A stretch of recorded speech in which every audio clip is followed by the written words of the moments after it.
Morning. Oh, sorry.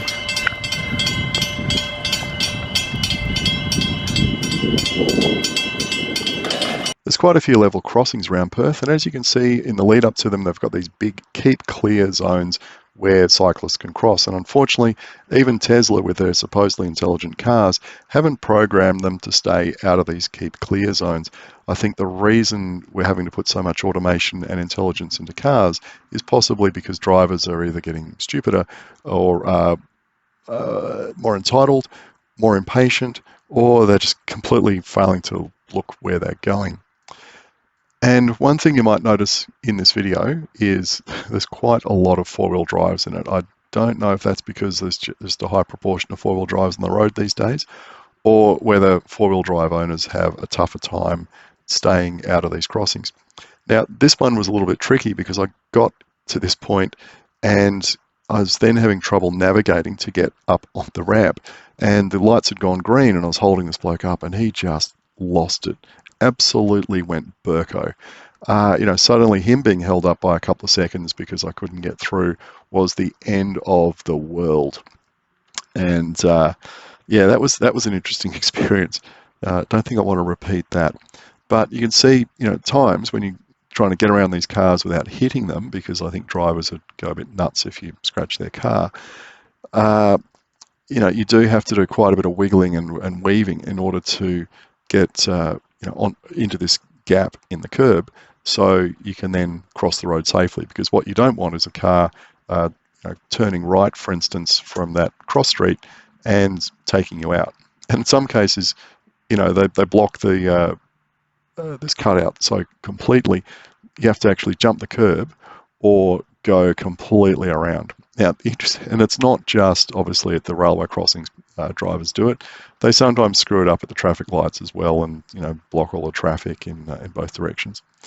Probably a little bit harder with a truck like this, where they might not have realised that the vehicle was so long it wasn't quite going to fit in the space.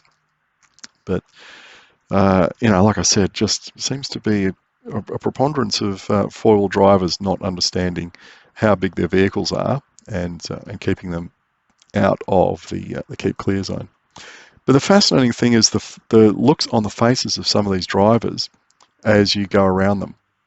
I think some of them are deeply worried you're going to scratch their car, but others are looking at you just completely dumbfounded. It's like, why are you going around me? What's the problem? And they're sitting on the top of this dirty great big keep clear zone, which they haven't even seen, which really makes you wonder, should these people be driving if they fail an eye test so badly that they can't see these enormous keep clear signs? And I'm presuming they probably drive across these things quite a lot, so it's not like they wouldn't know that they're here, but somehow they still manage to screw it up. So here's a case of, jump the curb, take the gap, and off we go. And that cyclist went on the road instead.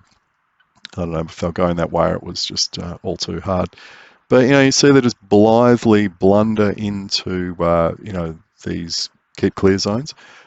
Again, I think it's because they're just failing to look ahead and think. They're not thinking a few seconds ahead. They're just reacting to whatever's in front of them. And even worse, you get some drivers that stop in these cross-hatched yellow zones, which are the danger zones. I mean, that's where you're likely to get hit by a train. You worry about people getting their car panel scratched by a bicycle scraping by. Might be a hell of a lot worse getting cleaned up by a passenger train or a freight train. And here's another example of a driver doing it. Just brainless. I mean, the roads people have come along and painted these dirty great big things on the road to tell you to stay out of these zones. It's not rocket science. Well, okay, maybe it is. And in this case, the driver decided to reverse into the zone. I mean, I know they're being polite and all the rest of it, and good on them, but maybe not the smartest thing to do in the grand scheme of things. In this case, not so bad because there's plenty of room for them to reverse into a safe area and not worry about backing into someone. You can see they waved politely, and it's like, I'm very sorry, I've screwed up, please forgive me type thing.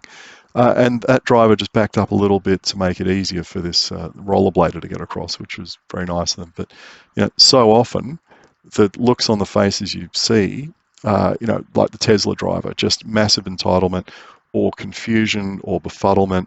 And I think, yeah, these people really need to go and take an eye test, because uh, they probably shouldn't be driving if they can't see this big keep clear thing.